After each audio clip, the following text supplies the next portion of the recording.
Bonjour chers amis, eh bien, gloire soit rendue à notre Dieu pour ce privilège qu'il nous donne une fois de plus de partager ce moment d'étude. Nous allons commencer par la prière, car dit Jésus, sans moi vous ne pouvez absolument rien faire. Nous prions ensemble. Notre Père Céleste, dans le nom puissant de Jésus-Christ de Nazareth, nous prions pour que la promesse du Saint-Esprit dont tu nous as fait s'accomplit maintenant alors que nous ouvrons ta parole pour étudier. Tu as dit que le Saint-Esprit, il prendra ce qui est caché, ce qui est à toi, et il nous l'annoncera. Tu as dit qu'il te glorifiera, qu'il t'élèvera, qu'il t'exaltera. Viens au nom de Jésus-Christ, Saint-Esprit, l'exalter en nous révélant les plans qu'il a faits pour notre salut. Nous te réclamons ces grâces en te demandant pardon pour nos erreurs et nos fautes, et que le Saint-Esprit éclaire et ouvre notre intelligence à la compréhension de ta parole. Nous te demandons ces grâces au nom de Jésus-Christ. Amen. Eh bien, chers amis, comme vous le constatez sur l'écran, nous allons commencer notre étude cet après-midi avec la parabole des 10 vierges et nous allons traverser le temps pour aller au retour de Jésus-Christ. Alors je vous invite, amis, à considérer le paragraphe de Matthieu chapitre 25, puisque dans Matthieu chapitre 25, Dieu nous révèle la parabole des 10 vierges. C'est pour cela les 10 vierges considéreront attentivement les détails qui sont mentionnés ici. Alors le royaume des cieux sera semblable à 10 vierges ayant pris leur lampe allèrent à la rencontre de l'époux. 5 d'entre elles étaient folles et 5 sages. Les folles en prenant leur lampe ne prirent point d'huile avec elles, mais les sages prirent avec leur lampe de l'huile dans des vases. Comme l'époux tardait, tous s'assoupirent et s'endormirent. Au milieu de la nuit, on cria « Voici l'époux, allez à sa rencontre !» Alors tous les vierges se réveillèrent et préparèrent leurs lampes. Les folles dirent aux sages « Donnons-nous de votre huile car nos lampes s'éteignent. » Les sages répondirent « Non, il n'y en aura pas assez pour nous et pour vous. Allez plutôt chez ceux qui en vendent et achetez-en pour vous. » Pendant qu'elles allaient en acheter, l'époux arriva. Celles qui étaient prêtes entrèrent avec lui dans la salle des noces et la porte fut fermée. Plus tard, les autres vierges vinrent et dirent « Seigneur, Seigneur, ouvre-nous !» Mais il répondit « Je vous le dis en vérité, je ne vous connais pas. Veillez donc, puisque vous ne savez ni le jour ni l'heure. » Notez bien, nous allons détailler un peu ce que nous venons de lire. Une parabole, c'est une histoire vraie, mais dit sous forme de parabole. Ceci veut dire avec un langage codé. Donc, la parabole des 10 vierges, c'est l'histoire du peuple de Dieu à partir de la 7e église, qui est l'église de la Odyssée, et va jusqu'au retour de Jésus, c'est-à-dire à la fermeture de la porte de la grâce pour Matthieu 25. Alors notez bien une chose qui est très importante ici. Les 10 vierges correspondent à l'ensemble des croyants à cette époque, à partir de 1844. Pourquoi 1844 ? Parce que la fin du paragraphe que nous venons de lire dans le verset qui était le verset 13, il est dit « Veillez donc, puisque vous ne savez ni le jour ni l'heure. » C'était à l'époque de Miller, quand Dieu a révélé à Miller la prophétie qui s'affiche devant vous. La prophétie qui s'affiche devant vous, nous comprenons que Miller a été un homme que Dieu avait éclairé sur cette prophétie. 2300 soirées matin, puis le sanctuaire sera purifié. Et à travers cette révélation, Miller avait conclu que Jésus revenait le 22 octobre 1844. Mais Jésus n'est pas revenu le 22 octobre 1844 parce que dans la révélation de Dieu, la date était bonne, les calculs étaient bons, mais Dieu avait mis sa main sur la nature de l'événement pour que Miller ne le découvre pas. Et Dieu avait un plan avec cela. C'est que la parabole des 10 vierges devait s'accomplir là. Et que veut dire la parabole des 10 vierges, sinon une séparation faite dans l'ensemble du peuple qui était identifié par 10 vierges. L'ensemble du peuple se divise à partir de 1844 en 2 groupes. Les 2 groupes, c'est pour cela nous trouvons le détail mentionné quand il dit, par exemple, le cri de minuit. C'est à minuit que le cri est poussé, est donné, voici l'époux, allez à sa rencontre. Tous les vierges, à ce moment, préparaient leur lampe, mais ils se rendent compte maintenant qu'ils n'avaient pas suffisamment d'huile pour les folles. Et là, à ce moment, les folles partent à la recherche de l'huile. Que veut dire ce détail? Ça voudrait dire que les croyants qui vont vivre entre 1844 et le retour de Jésus, il y aura 2 groupes. Les 2 groupes vivront ensemble jusqu'au retour de Jésus. Mais par contre, quand Jésus-Christ annoncera son retour, là, les vierges se réveillent. Mais notez bien, nous ne sommes plus dans le symbolisme, nous sommes dans la réalité. La réalité, c'est qu'il y aura un grand réveil, mais dans ce grand réveil, les folles se rendront compte qu'ils n'ont pas suffisamment d'huile. Et l'huile symbolise la présence du Saint-Esprit. Donc, en d'autres termes, ils n'ont pas le discernement. C'est ce que révèle la parabole concernant le peuple de Dieu dans le temps de la fin. Le peuple de Dieu dans le temps de la fin sera divisé en 2 groupes. Et un groupe qui perdra son discernement parce qu'il a été négligent dans sa relation avec Dieu. C'est ce que révèle la parabole des 10 vierges. Il révèle l'histoire du peuple de Dieu qui sera scindé au retour de Jésus parce que ça va donner un groupe qui est prêt et un groupe qui n'est pas prêt. Ça va donner un groupe qui a été scindé en 1844, qui observe la loi de Dieu, y compris le sabbat, et un autre groupe qui ne fait pas cas de la loi de Dieu ni du sabbat, et qui finalement, au fur et à mesure, va perdre le discernement des choses et va vivre comme bon leur semble dans ce monde. Mais au matin où Jésus reviendra, là, à ce moment, la différence se fera sentir parce qu'à ce moment, il y a 5 d'entre elles qui sont prêtes et les autres ne sont pas prêts.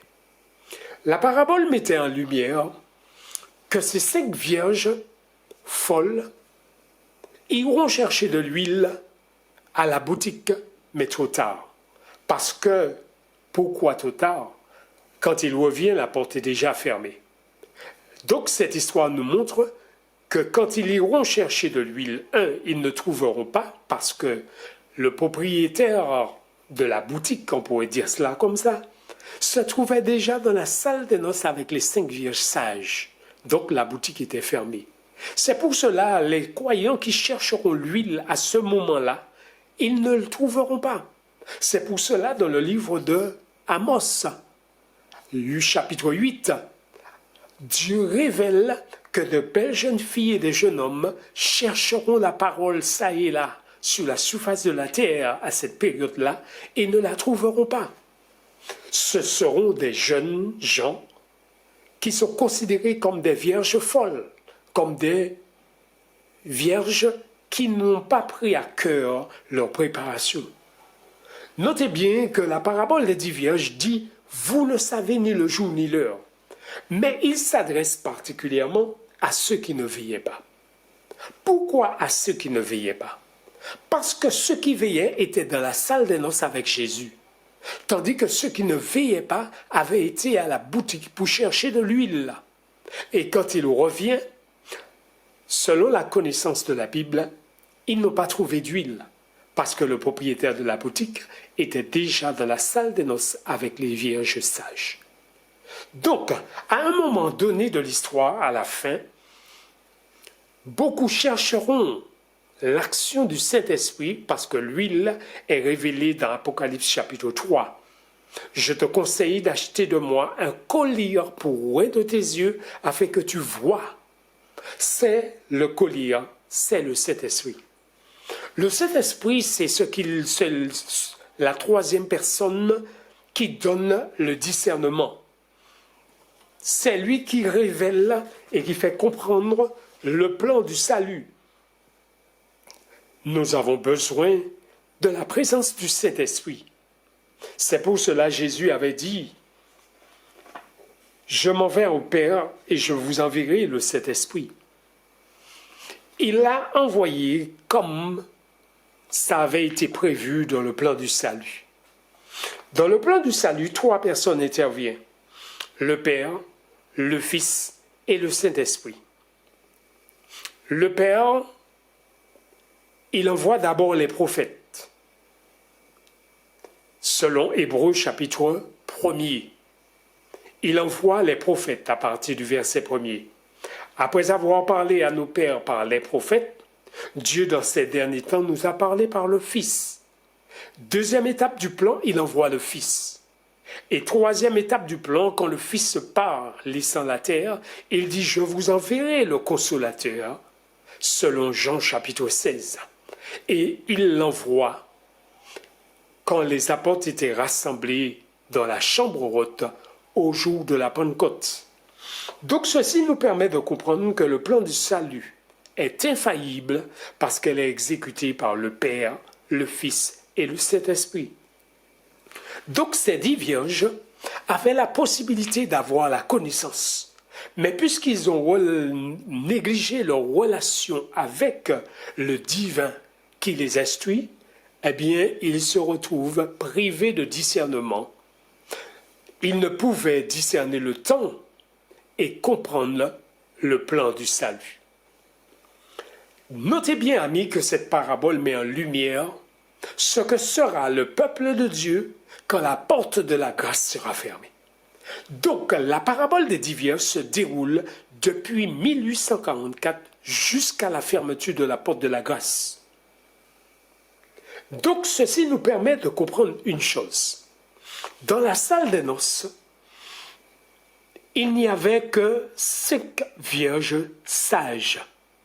Dans la salle des noces, il n'y avait que 5 vierges sages. Pourquoi? Parce que les vierges sages sont ceux qui avaient pris au sérieux l'avertissement. Ce sont ceux qui ont cheminé en même temps avec les vierges folles, mais qui ne faisaient pas comme les vierges folles. Ce sont ceux qui avaient le discernement parce que le Saint-Esprit agissait en eux. Ce sont ceux que le Saint-Esprit avait inspiré de faire une réserve d'huile. Ceci voulait dire qu'ils avaient une relation avec Jésus-Christ en quotidien chaque jour. Donc, amis, ces vierges sages correspondent à l'Église de Dieu, au peuple de Dieu. Par contre, les 5 vierges folles, qui iront chercher de l'huile correspond à ceux qui recevront la marque de la bête. Parce que ceux qui recevront la marque de la bête, c'est ceux qui n'ont pas suivi le plan divin, mais qui ont suivi leur propre raisonnement. Et puisque Lucifer continue le projet qu'il avait commencé au ciel, alors il met les hommes dans un piège. Et notez bien, amis, je voudrais attirer ton attention sur un détail ici que nous allons considérer. Dans le livre premier écrit à la page 85, regardez ce qui est dit. Au commencement du temps de détresse, nous étions remplis du Saint-Esprit, alors que nous partions ensemble proclamer la vérité du sabbat. Le commencement du temps de détresse ici mentionné n'est pas le moment où les fléaux seront versés sur la terre, mais une courte période qui précède, durant laquelle Jésus est dans le sanctuaire. À ce moment-là, alors que l'œuvre s'achève, la détresse se fonde sur les nations, fonde sur la terre, et les nations sont irritées, mais sont tenues en échec de façon à ne pas entraver l'œuvre du troisième ange. C'est pour cela Dieu avait placé les 4 anges aux 4 coins de la terre qui retenaient les 4 vents de la terre. Ils retenaient le projet que Satan avait pour la terre. Notez bien, amis, quel type de projet que Satan avait préparé pour la terre. Il avait préparé un projet pour la terre, et ce projet, considérez avec moi ce détail. Notez bien, amis, la création de la terre, c'est un séminaire pour les anges. La création de la terre, notez bien que la Bible dit dans Genèse chapitre 1er, verset 1er, « Au commencement, Dieu créa les cieux et la terre. La terre était informe et vide. » Pourquoi la terre était restée informe et vide?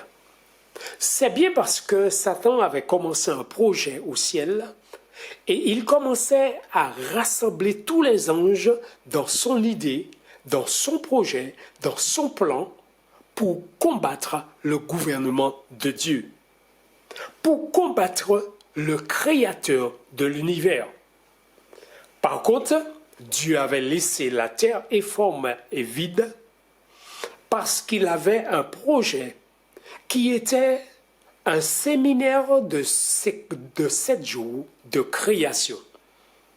Alors ce séminaire de 7 jours de création, Jésus va créer juste avant que la guerre éclate. Il va se révéler dans le plan qu'il a fait pour le salut de l'humanité. Il va révéler aux anges un ministère pendant 7 jours. Il va créer la terre et ses habitants pendant 7 jours, amis. C'est pour cela qu'il est dit dans Histoire de la rédemption, à la page 13, avant le grand combat qui allait s'ouvrir, il fallait que tous comprissent clairement quelle était la volonté de celui à la sagesse et à la bonté duquel il devait leur féliciter. Le roi de l'univers réunit les armées célestes pour leur faire connaître la dignité de son Fils et le caractère de ses relations avec tous les êtres créés. Sur un même trône étaient assis le Père et le Fils, une même auréole de gloire les enveloppait. Autour du trône se rassembla par myriades et des myriades, des milliers et des milliers, la foule innombrable des anges placés dans l'ordre de leur rang, à la fois ministres et sujets, mais tous m'aimés par la volonté divine, la gloire divine. Le Fils créa la terre et ses habitants. Devant cette multitude, le roi déclare que seul son Fils unique est admis à entrer pleinement dans ses conseils et que c'est à lui qu'est confiée l'exécution des desseins de sa volonté. C'est lui, le Fils de Dieu, que par la volonté du Père a créé toutes les armées du ciel et à qui, comme à Dieu, appartiennent leur allégeance et leur hommage. Le Fils crée en la présence des myriades et des myriades d'anges. Le Fils va d'ailleurs exercer encore la puissance divine en créant la terre et ses habitants, mais sans briguer à jamais aucun pouvoir, aucune gloire personnelle contraire à la volonté de Dieu, étant uniquement préoccupé d'exécuter le pouvoir de son Père et d'exécuter le plan de sa magnificence. Patriarche et prophète à la page 12 et 13. Donc Dieu avait laissé la terre informe et vide pour ce moment précis avant que le grand combat, selon Apocalypse 12 à partir du verset 7. Que lisons-nous dans Apocalypse 12 à partir du verset 7? Apocalypse chapitre 12 à partir du verset 7, nous lisons « Il y eut guerre dans le ciel. Michel et ses anges combattirent contre le dragon. Et le dragon et ses anges combattirent, mais ils ne furent pas les plus forts, et leur place ne fut plus trouvée dans le ciel. Et il fut précipité, le grand dragon, le serpent ancien appelé le diable et Satan, celui qui séduit toute la terre. Il fut précipité sur la terre, et ses anges furent précipités avec lui. » Lucifer a été précipité sur la terre, amis. Donc, Dieu va éclairer les anges dans ce séminaire des 7 jours avant que la guerre éclate. Les anges ont été conscients et ont compris le plan du salut. Ils ont compris que Dieu avait laissé la terre informe et vide et que Dieu va créer en leur présence la terre et ses habitants.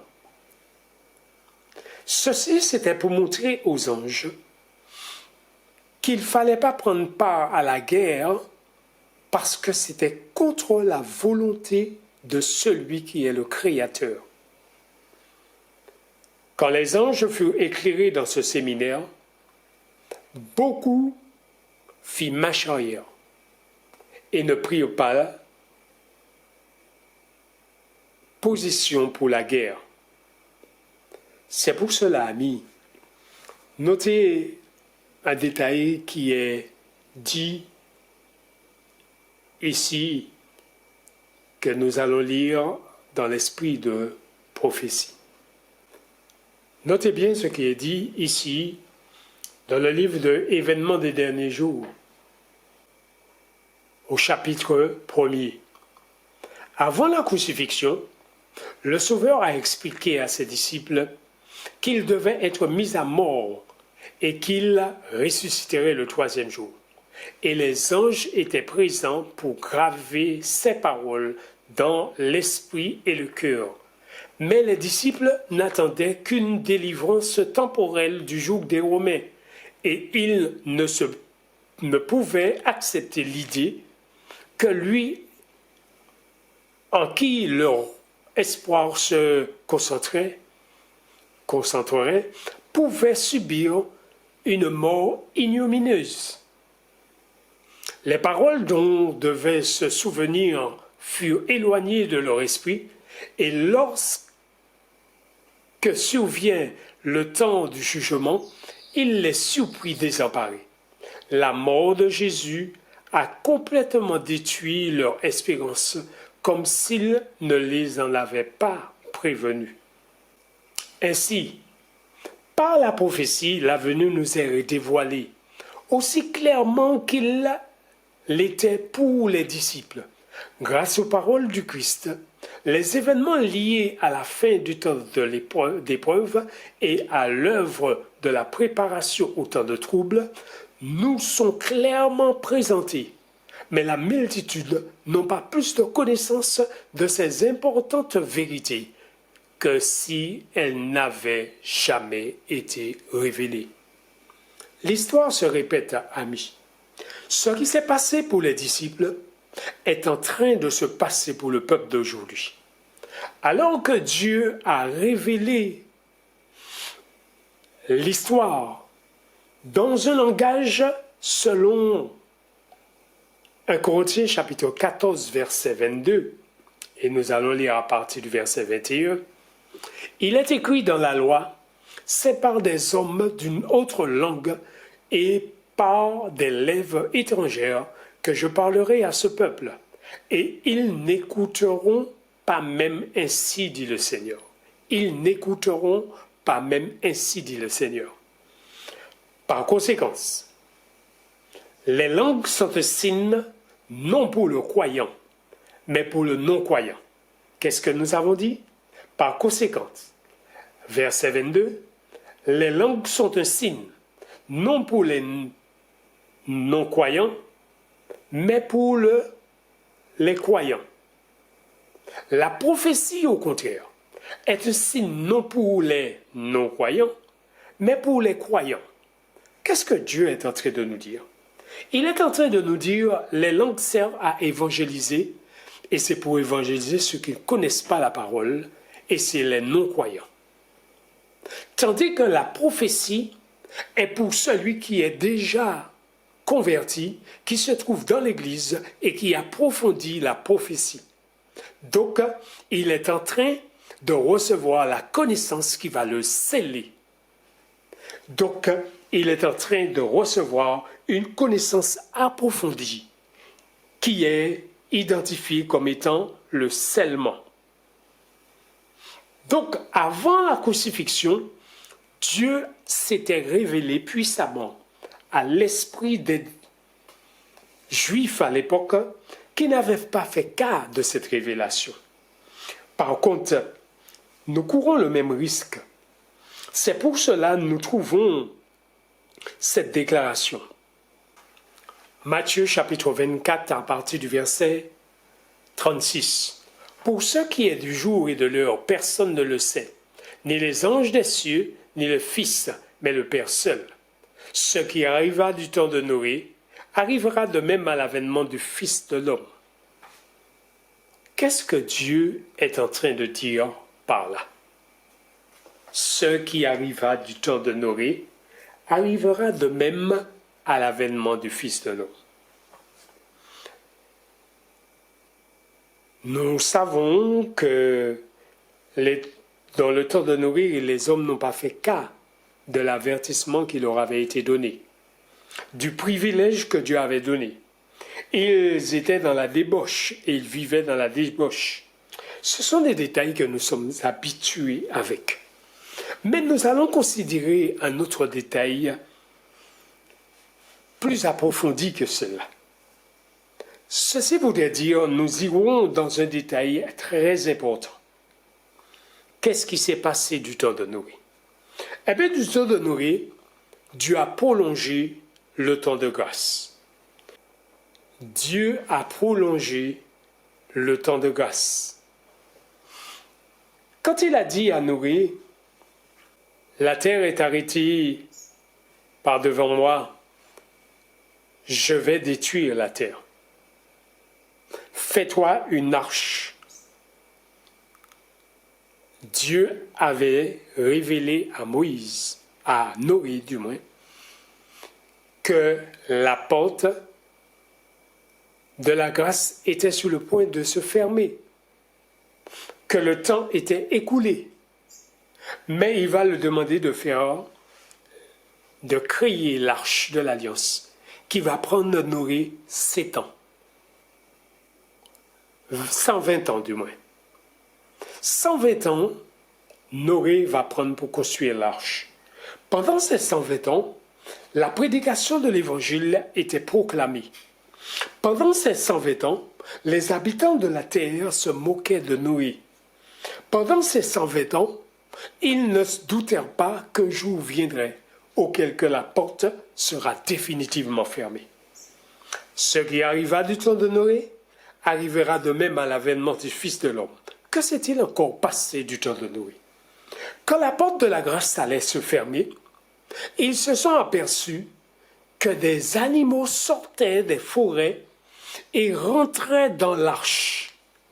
Ces animaux qui sortaient des forêts et qui rentraient dans l'arche étaient un appel que Dieu adressait à tous ces êtres humains. Donc, ceci voudrait dire qu'à cette époque, Dieu avait prévu que les animaux passent devant les hommes et rentrent dans l'arche. C'était une manière de les interpeller. Mais l'homme a compris l'appel, mais est resté endurci. Ils sont restés endurcis. Notez bien, amis, c'était un appel que Dieu faisait à l'humanité. Nous allons considérer un détail qui correspond à notre époque. Et nous allons revenir pour ce qui est du jour et de l'heure, personne ne le sait. Est-ce réellement ce que Dieu dit ici? Nous allons considérer les choses un peu plus tard.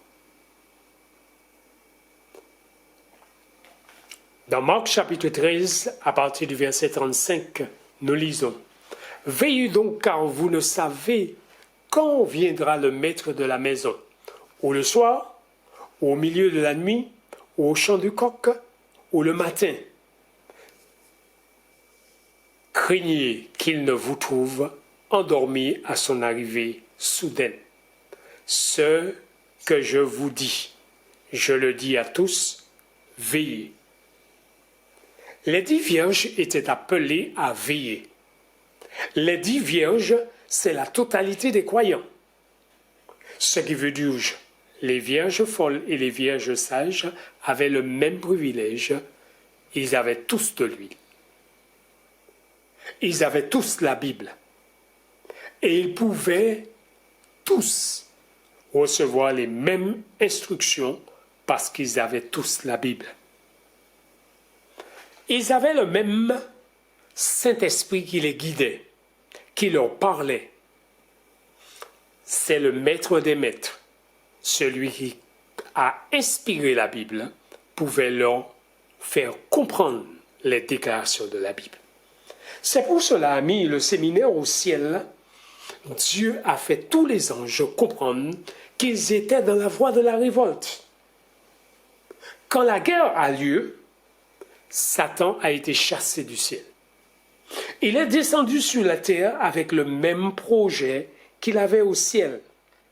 Et ce même projet qu'il avait au ciel, il va l'exécuter sur la terre en choisissant des hommes qu'il va utiliser dans son plan.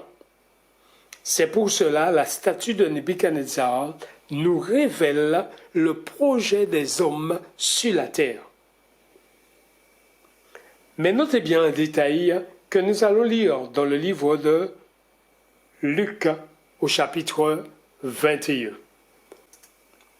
Alors, à partir du verset 25 que lisons, « Il y aura des signes dans le soleil, la lune et les étoiles, et sur la terre il y aura de l'angoisse chez les nations, qui ne sauront que faire au bruit de la mer et des flots. » Notez bien, la mer et les flots correspondent à peuple, nation, foule et langue.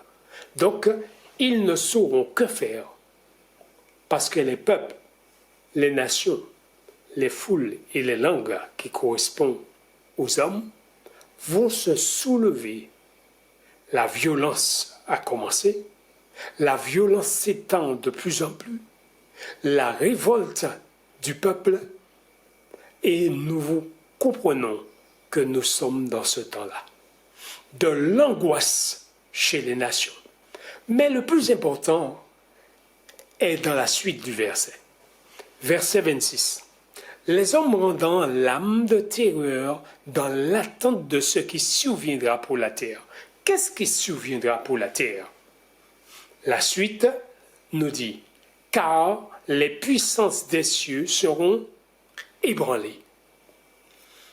Donc ce qui surviendra pour la terre, c'est les puissances des cieux qui seront ébranlées. Que veut dire ces mots? Ces mots veulent dire que l'ébranlement des puissances des cieux, qu'est-ce qui règne dans les cieux? La lune, le soleil et les étoiles. Ça, c'est les puissances des cieux. Si les puissances des cieux seront ébranlées et que les hommes rendant l'âme de terreur dans l'attente, ce qui veut dire ils savent que c'est à venir et que c'est proche. Ils sont dans l'angoisse. Et l'angoisse a augmenté parce qu'il est dit, les hommes rendant l'âme de terreur dans l'attente de ce qui surviendra pour la terre, car les puissances des cieux seront ébranlées. Si les puissances des cieux seront ébranlées, ça veut dire quoi? Ça veut dire que la voix de Dieu sera entendue par toute la terre. Mais juste avant d'aller dans ce détail, nous liserons dans le Psaume 50.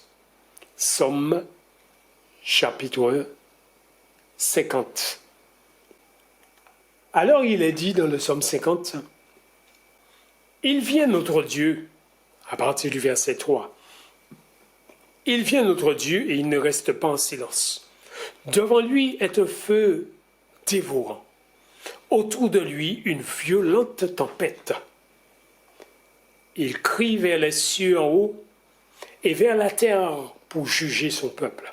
Rassemblez-moi mes fidèles qui ont fait alliance avec moi par le sacrifice. » Notez bien, et les cieux publieront sa justice, car c'est Dieu qui est juge. Les cieux publieront sa justice, car c'est Dieu qui est juge. Donc, si les cieux publient sa justice, ceci voudrait dire que la loi des 10 commandements sera gravée au ciel et tous les hommes pourront le lire gravé au ciel. Les doigts de Dieu écriront dans le ciel les 10 commandements. C'est pour cela, amis, puisque les 10 commandements seront gravés au ciel, Dieu rentre dans un contexte du jugement. Donc, nous allons retourner dans le texte que nous étions. Alors, notez bien dans le livre de Luc, nous étions au verset 26, « Les hommes ont dans l'âme de terreur, dans l'attente de ce qui surviendra pour la terre, car les puissances des cieux seront ébranlées. » Que veut dire les puissances des cieux ébranlées? Sinon la voix de Dieu qui annonce le jour et l'heure de sa venue. La voix de Dieu annonce le jour et l'heure de sa venue. Alors le jour et l'heure sera connu avant même que Jésus revienne. Et notez bien ce détail que nous allons lire maintenant dans l'esprit de la prophétie. Les puissances des cieux seront ébranlées. Que veut dire ces mots? Le 16 décembre 1848, le Seigneur me donna une vision de l'ébranlement de la puissance des cieux. Je vis que lorsque le Seigneur dit cieux, en donnant des signes rapportés par Marc, Luc, il veut dire cieux. Et lorsqu'il dit terre, il veut dire terre. Les puissances des cieux sont le soleil, la lune et les étoiles. Elle règne dans les cieux. Les puissances terrestres sont celles qui règnent sur la terre. Les premiers seront ébranlés à la voix de Dieu. Alors la lune, du moins le soleil, la lune et les étoiles changeront de place. Ces astres ne seront pas anéantis, mais ils seront secoués par la voix de Dieu. Donc, quand la voix de Dieu annonce le jour et l'heure, ces astres seront secoués. Poursuivons la lecture. Nous sommes dans Premier écrit à la page 41. De gros nuages s'amoncelèrent, s'entrechoquèrent les unes les autres. L'atmosphère se partagea et recula. Alors nous pûmes regarder par une ouverture du côté de l'Orient où l'on entendait la voix de Dieu. C'est par cette ouverture que descend la cette cité. Je vis que les puissances terrestres sont maintenant ébranlées et que les événements vont se succéder rapidement. La guerre, les rumeurs de guerre, l'épée, la famine et la peste secourra d'abord les puissances de la terre. Puis, la voix de Dieu secourra le soleil, la lune et les étoiles, ainsi que cette terre. Je vis que l'ébranlement des puissances en Europe n'est pas comme l'enseigne certains l'ébranlement des puissances des cieux, mais l'ébranlement des nations courroucées. Donc, Dieu est en train de nous dire, puisque la voix de Dieu va annoncer le jour et l'heure, et que la lune, le soleil, les étoiles, ces astres vont se déplacer et changer de place, la voix de Dieu correspond à l'annonce du jour et de l'heure de son retour. Et ce n'est qu'à ce moment, les puissances des cieux sont ébranlées. Y a-t-il dans le passé un moment où ça s'est produit? Oui, à la croix, chers amis. À la croix, quand le Père a dit « Je l'ai glorifié, je le glorifierai encore », les hommes ont pris cette voix pour le tonnerre, d'autres l'ont pris pour un ange qui lui a parlé. Mais ceux à qui la voix était adressée avaient compris que le Père avait parlé. Les enfants de Dieu entendront cette voix et comprendront la voix parce qu'ils auront été scellés et ils auront compris la parole qui avait été révélée et qui a servi à leur scellement. Notez bien un détail que nous allons considérer ici concernant le scellement. Nous allons prendre comme base le scellement de Jean-Baptiste. Jean-Baptiste a été scellé. Comment a-t-il été scellé? Il avait découvert dans la parole l'agneau de Dieu qui ôte le péché du monde. Et quand l'agneau de Dieu est venu dans l'histoire, il a reconnu l'agneau de Dieu qui ôte le péché du monde. Il a dit, voici l'agneau de Dieu qui ôte le péché du monde. Il montrait par là que Jésus, le Messie, était présent. Il était là. Alors que Jésus s'avançait pour être baptisé, Jean déclare, c'est lui qui vous baptisera du Saint-Esprit et de feu. Jean-Baptiste avait reconnu que Jésus n'avait pas de péché, puisqu'il dit, c'est moi qui ai besoin d'être baptisé par toi et tu viens à moi. Jean-Baptiste avait l'onction du Saint-Esprit qu'il avait éclairé. Jean-Baptiste avait reconnu que Jésus-Christ devait croître, mais que sa mission s'achevait. Et c'est pour cela qu'il avait dit, il faut qu'il croisse et que je diminue. Le salement de Jean-Baptiste avait révélé à Jean-Baptiste les paroles fondamentales qui le permettaient de tenir ferme parce qu'il était sûr que Jésus-Christ était le Messie. De même, amis, Tout comme au ciel, un séminaire de 7 jours a scellé les anges et les a fait comprendre que Jésus-Christ était le Créateur et qu'il ne devait pas prendre part à la guerre. Et beaucoup n'ont pas pris part à la guerre. Satan avait toute la connaissance, mais il a pris part à la guerre quand même. Les anges qui sont partis avec lui, dont la Bible appelle un tiers des anges, est parti avec eux.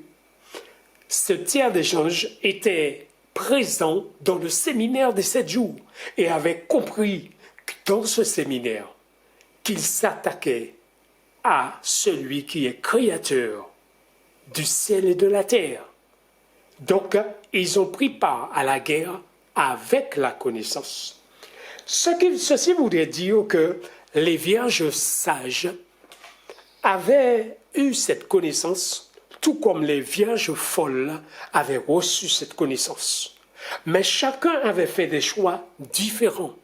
Ceci nous permet de comprendre que le scellement, chacun fait son choix, soit de suivre de Jésus-Christ ou soit de renier Jésus-Christ, mais c'est toujours avec la connaissance. Jean-Baptiste avait choisi d'obéir.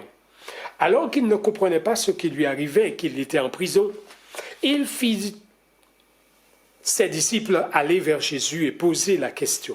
« Es-tu celui qui devait venir ou devions-nous en attendre un autre ?» Jésus rapporte à Jean. Jésus le ramène dans son scellement. Matthieu chapitre 11 à partir du verset 4. Jésus leur dit « Allez rapporter à Jean ce que vous entendez et ce que vous voyez. Les aveugles voient, les boiteux marchent, les lépreux sont purifiés, les sourds entendent, les morts ressuscitent, la bonne nouvelle est annoncée aux pauvres. » Ami, qu'as-tu appris pendant ton scellement sur la terre, alors que nous nous approchons de la fermeture de la porte de la grâce? Alors que nous nous approchons dans les derniers événements qui se passent sur la terre, as-tu été scellé? Le scellement est l'épreuve d'abord individuelle de chacun. Nous pouvons traverser des épreuves très particulières, mais qui est individuelle. Traverser et triompher nous classe dans la catégorie de ceux qui font partie du peuple de Dieu et qui vont aussi dans un criblage collectif, comme la loi du dimanche, comme la persécution. Nous serons exposés, tout l'ensemble du peuple de Dieu, attaqués par l'ennemi qui utilise des hommes sur la terre. Nous serions persécutés pour avoir obéi à la loi de Dieu et avoir mis en pratique l'observation du 4e commandement qui est le sabbat. Nous serions persécutés par ceux qui ont reçu la marque de la bête parce qu'ils ont choisi de rejeter la loi de Dieu et de transgresser le sabbat, ce qui fait en sorte qu'ils reçoivent la marque de la bête. Alors que toute la terre à cette période-là ne sera qu'en 2 groupes, ce qui veut dire la religion n'existera plus. Ce qui veut dire à ce moment-là, les vierges sages et les vierges folles ont cheminé ensemble, mais la porte de la grâce se ferme là. Et comme la porte de la grâce se ferme, les vierges sages sont dans la salle des noces avec Jésus, ce qui veut dire ils sont dans la connaissance. Tandis que les vierges folles ne sont pas dans la connaissance parce qu'ils ont perdu le discernement. Et ils ne peuvent discerner que c'était l'observation des commandements et du 4e commandement qui leur préservait de la marque de la bête et qui les plaçait dans le groupe qui est représenté par les vierges sages, qui est le peuple de Dieu. Donc, en d'autres termes, amis, le scellement prépare le peuple de Dieu à tenir bon quand les 7 fléaux seront déversés. Il prépare le peuple de Dieu à tenir bon pendant la persécution et à rester fidèle. Amis, Jésus t'invite à considérer ces choses avec une attention toute particulière.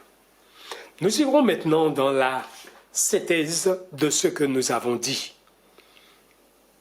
Alors nous revenons dans Luc chapitre 21. Alors il était dit, les hommes ont dans l'âme de terreur dans l'attente de ce qui surviendra pour la terre, car les puissances des cieux seront ébranlées. Si la puissance des cieux correspond à la lune, le soleil et les étoiles, qui seront ébranlées par la voix de Dieu qui annonce le jour et l'heure, le verset 27 met le clou et nous permet de bien comprendre. Que lisons-nous dans le verset 27 ? Il est dit, alors, on verra le Fils de l'homme venant sur les nuées avec puissance et une grande gloire.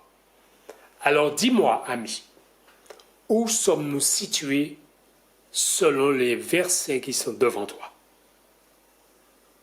Sommes-nous situés au verset 25?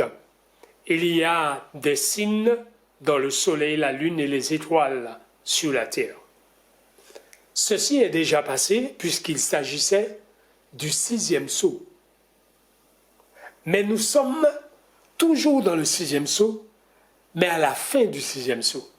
C'est pourquoi il est dit, il y aura de l'angoisse chez les nations qui ne sauront que faire au bruit de la mer et des flots. Nous sommes en train de vivre cette période, les flots qui se soulèvent, qui correspondent à les peuples, les nations, les foules et les langues qui se soulèvent contre le gouvernement, contre les lois établies, contre la violence, contre tout ce qui se passe dans le monde. Donc nous sommes situés à cette période. Entre cette période et le retour de Jésus, il n'y a qu'un événement qui manque, c'est le verset 26. Le verset 26 nous permet de comprendre que cet élément est très important. C'est la voix de Dieu qui annonce le jour et l'heure. Nous sommes dans l'attente où la voix de Dieu prononcera du haut des cieux le jour et l'heure. Donc, amis, nous pouvons comprendre que la porte de la grâce est sur le point de se fermer. Bientôt on entendra cette voix qui ébranlera cieux et terre. C'est pour cela il est dit, une fois encore, Dieu a dit qu'il ébranlera les cieux et la terre dans le psaume 97. Allons dans le psaume 97 et considérons ce qui est dit. Dans le psaume 97, nous irons dans le verset 6. Les cieux publient sa justice et tous les peuples voient sa gloire. Les cieux qui publient sa justice, c'est les 10 commandements qui sont gravés dans le ciel par le droit de Dieu. Ces 10 commandements gravés au ciel par le droit de Dieu, tous les peuples le liront parce qu'elle sera affichée au ciel. Ils comprendront que l'heure du jugement dernier est arrivée. Ils comprendront à ce moment précis que la loi dont ils ont négligé est la norme du jugement. La loi où ils ont mis de côté pour voter d'autres lois qui n'a rien à voir avec le principe du gouvernement de Dieu, ils auront des comptes à rendre. C'est pour cela, ami, je t'invite à mettre en pratique cet appel que Jésus a adressé. Sortez du milieu d'elle, mon peuple. Dieu t'invite à sortir dans la transgression de la loi et de passer dans l'obéissance à la loi. Dieu t'invite à sortir dans la transgression du sabbat et de passer dans l'obéissance au sabbat. C'est la seule manière d'échapper à la marque de la bête. C'est la seule manière, ami, d'échapper à la marque de la bête. C'est pour cela, ami, Dieu n'a pas prévu d'autre moyen que l'obéissance à sa loi, l'obéissance à son saint sabbat.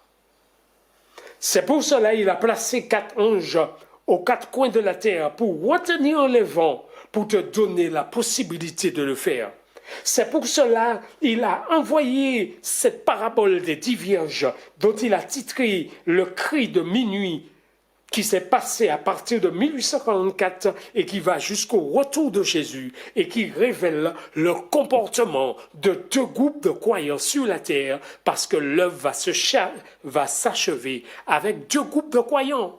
Fini la question des religions, fini la propagation des religions, ceci n'existe plus. C'est deux groupes de croyants qui observent soit la loi de Dieu ou qui transgressent la loi de Dieu, qui observent soit le sabbat de Dieu ou qui transgressent le sabbat de Dieu. Il n'y a pas d'échappatoire, il n'y a que deux camps. C'est pour cela que Jésus adresse cet appel solennel dans Jean chapitre 10. J'ai encore d'autres brebis qui ne sont pas de cette bergerie. Si Jésus dit cette bergerie, c'est qu'il n'y a pas plusieurs bergeries. C'est normal, parce qu'à cette époque, il n'y aura plus plusieurs religions, il n'y aura que deux camps. Un camp qui observe le sabbat et un camp qui observe le dimanche. Un camp qui transgresse la loi et un camp qui observe la loi.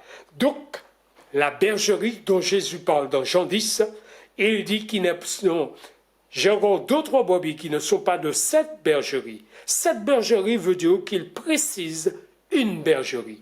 Il n'y a pas deux, parce qu'il y a le camp de la marque de la bête et le camp de Dieu qui est l'observation du sabbat.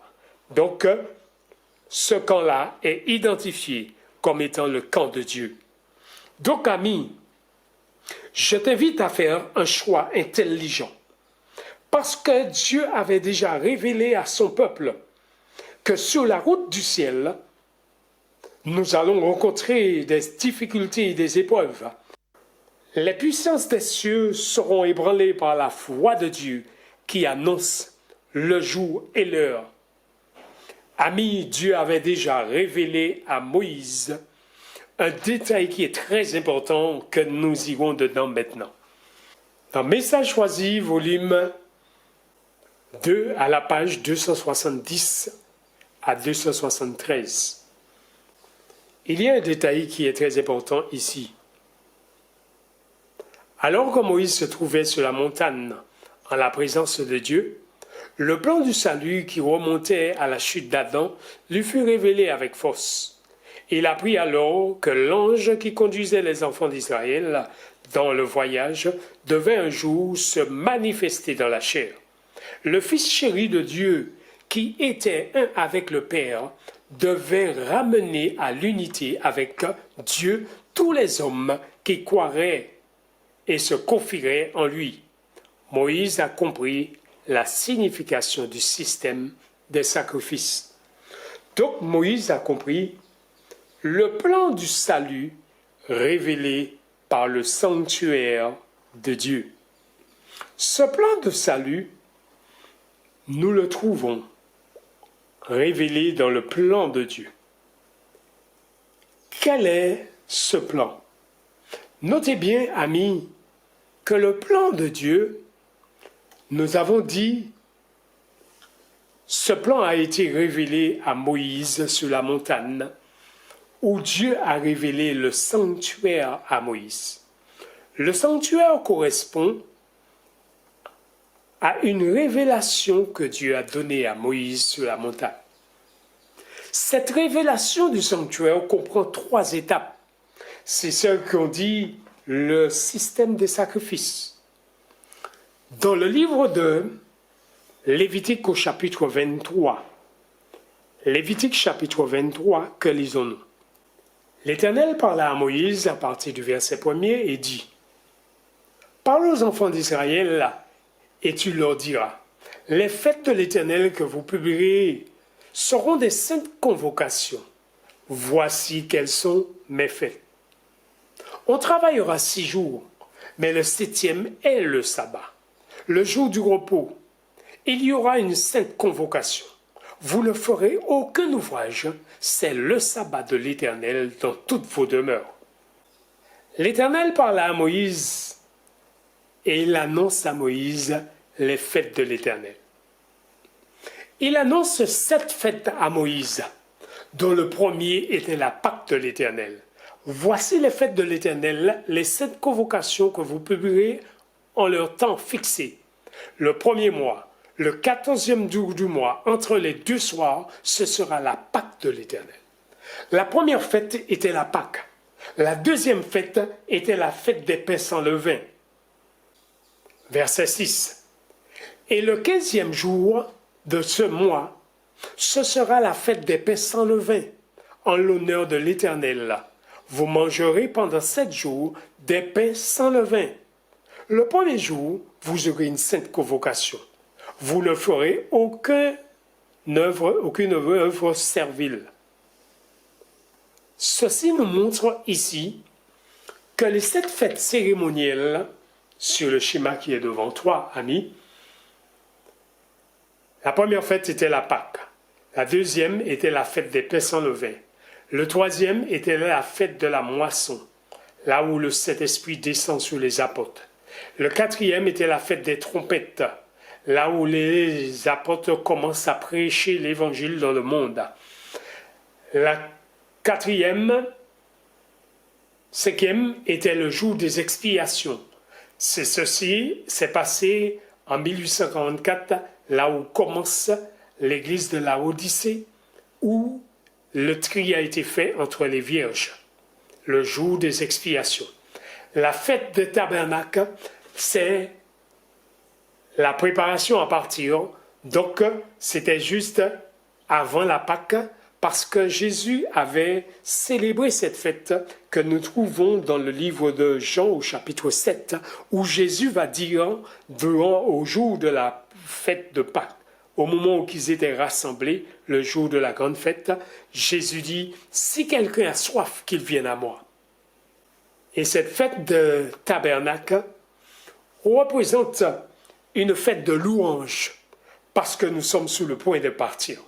Une fête de louange, de joie, de paix, d'allégresse, parce que Jésus-Christ revient.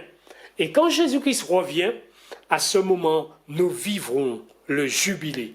Le jubilé, c'est la libération des esclaves.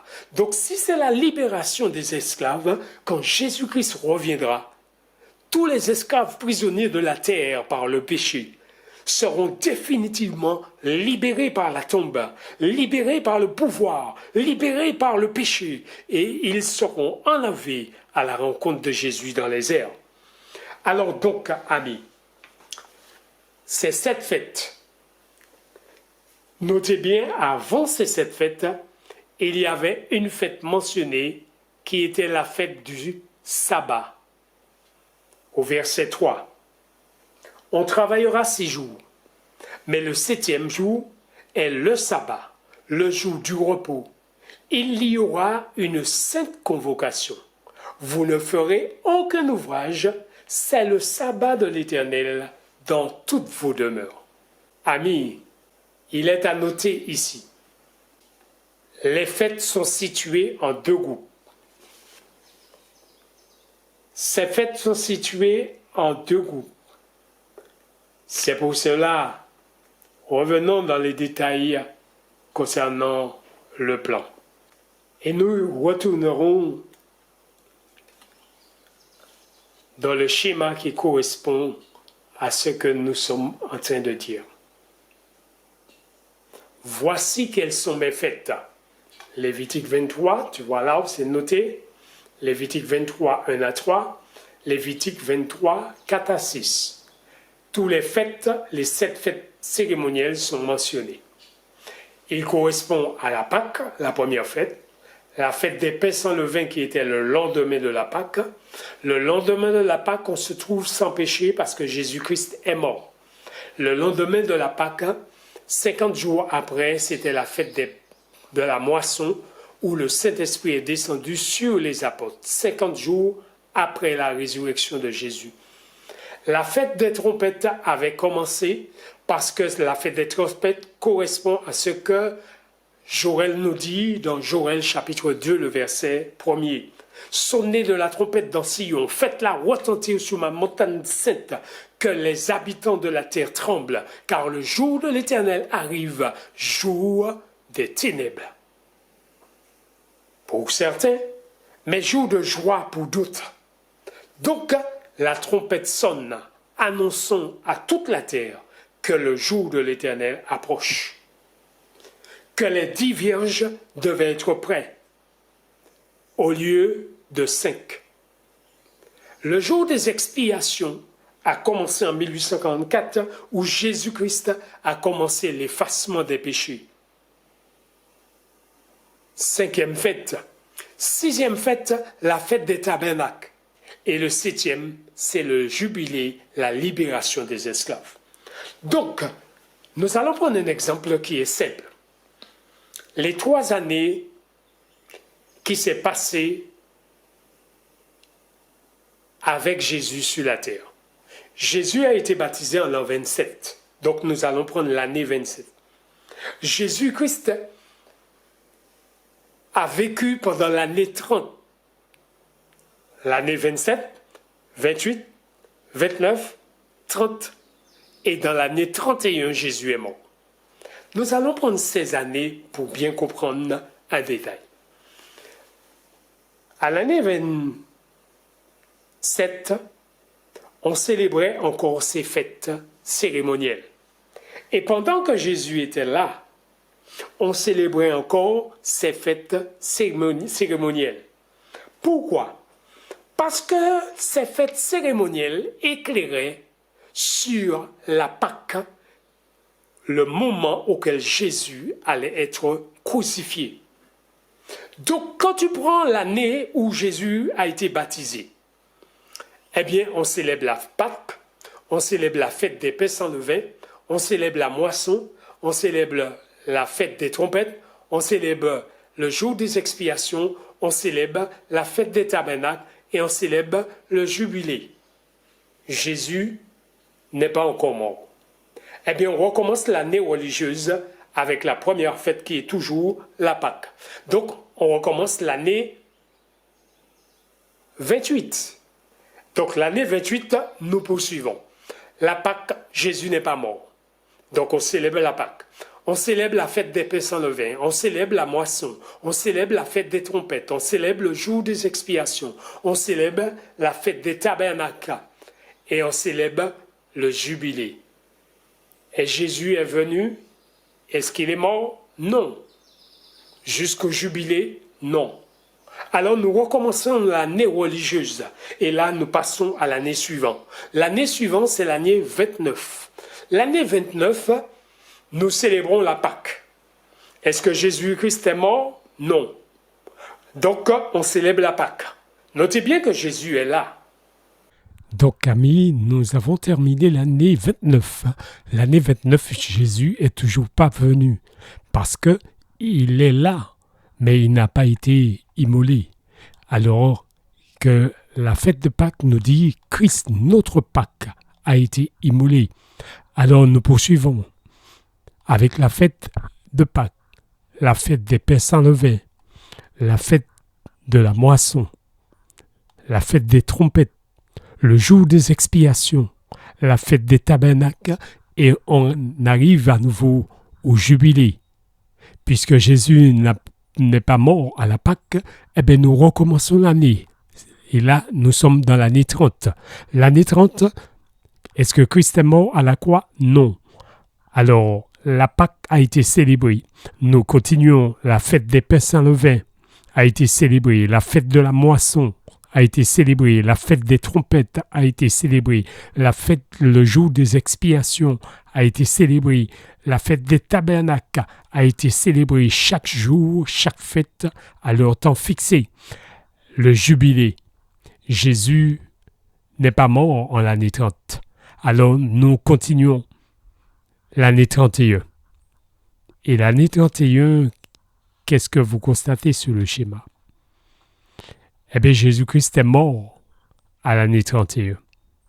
Donc, ces fêtes sont abolies parce que l'objectif de ces fêtes, c'était d'éclairer sous la Pâque. Et comme il est dit Christ, notre Pâques, a été immolé. Célébrons donc la fête, non avec le levain de malice, non avec le levain de la méchanceté, mais avec du pain sans levain. 1 Corinthiens chapitre 5, versets 7 à 8.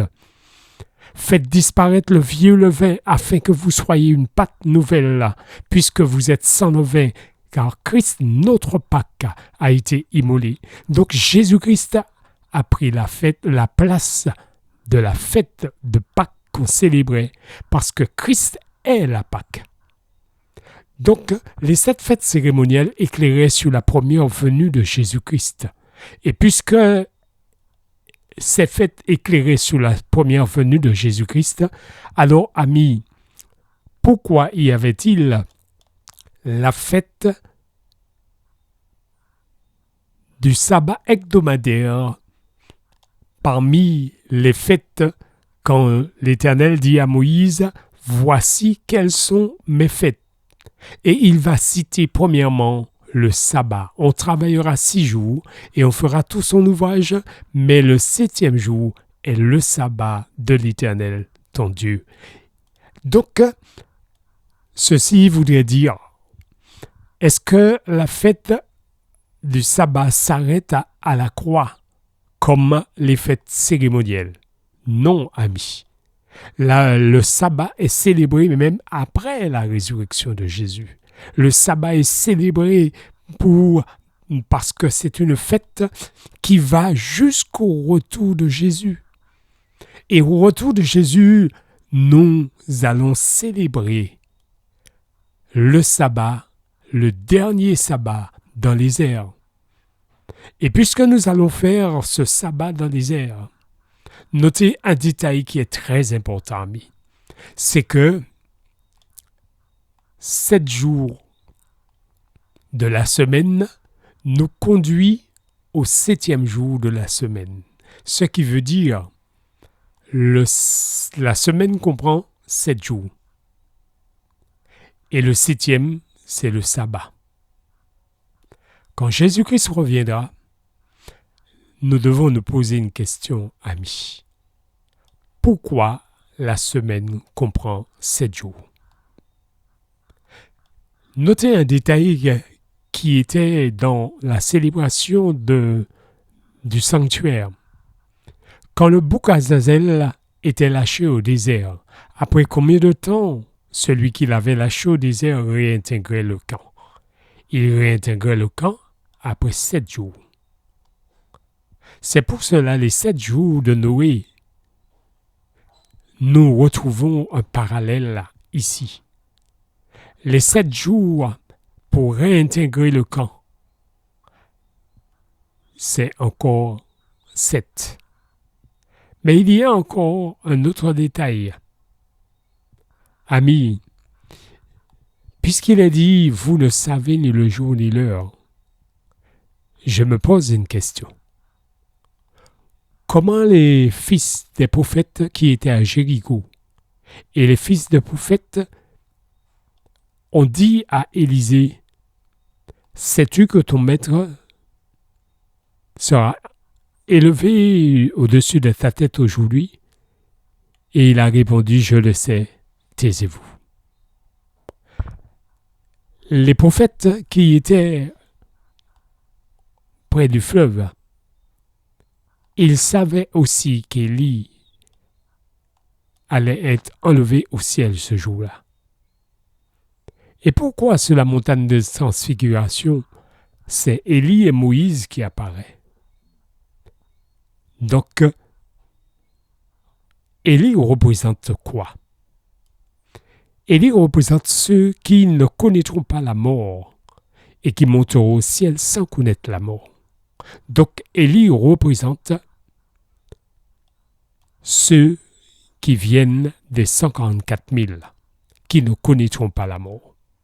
Alors, ceci nous permet de comprendre un détail. Si Élie savait quel jour il allait être enlevé au ciel, les 144 000 le sauront avant. Alors, amis, le secret est dans le sabbat. Le sabbat est célébré sur 7 jours. 7 jours qui est la préparation du sabbat et qui nous permet de rentrer dans le sabbat le 7e jour. Parce que le sabbat se prépare dès qu'on sort de sabbat, on prépare déjà le sabbat prochain. Pourquoi? Parce que notre relation doit rester une relation intense avec Dieu, de manière que le prochain sabbat, nous rentrons en la présence de Dieu avec le sentiment d'avoir passé une bonne semaine avec Jésus. C'est pour cela, ce sabbat, nous connaîtrons la résurrection. Et après la résurrection, nous ferons ce sabbat dans les airs. Et après ce sabbat, notre ascension pour atteindre la mer de Verre durera 7 jours. Donc nous rentrerons au ciel un sabbat. Dieu a caché le secret de son retour dans le sabbat. Donc c'est de 7 en 7 jusqu'à le 7e qui est le sabbat que nous allons faire dans les airs. Et après cela, nous rentrâmes tous dans la nuée et notre ascension pour atteindre la mer de Verre durera 7 jours. Amis, nous devons reconnaître l'importance du sabbat. Pourquoi Dieu a donné le sabbat? Alors, soyons dans l'allégresse, réjouissons-nous en ce sabbat et donnons gloire à l'Éternel parce qu'il est digne pour ce qu'il a fait. Si Élie savait à quel moment il serait enlevé au ciel, les 144 000 peuvent le savoir. Et quand Jésus a cité « Regardez le figuier », dès que ses branches deviennent tendres, vous savez que l'été approche. Jésus était en train de dire « Nous pouvons savoir ». Autrement dit, il n'aurait pas cité ce texte comme il l'a cité. Ce texte, il y a un secret dans ce texte. Je t'invite, ami, à fouiller ce trésor. Jésus revient, je t'invite à te préparer. Vous ne savez ni le jour ni l'heure. C'était pour les anges déchus. C'était pour ceux qui n'avaient pas d'huile. C'était pour ceux qui avaient négligé leur relation avec Jésus. Mais n'oublie pas cette déclaration. Vous n'êtes pas des ténèbres pour que ce jour vous surprenne à l'improviste. Vous êtes des enfants de lumière. Ce jour ne surprendra pas les vierges sages, mais il surprendra les vierges folles. Parce que les vierges sages, le Saint-Esprit dans sa plénitude, en finalité, sera en eux. Parce qu'ils seront scellés. Ami, Jésus-Christ revient. Tiens-toi prêt. C'est pour cela Jésus t'a dit, veillez.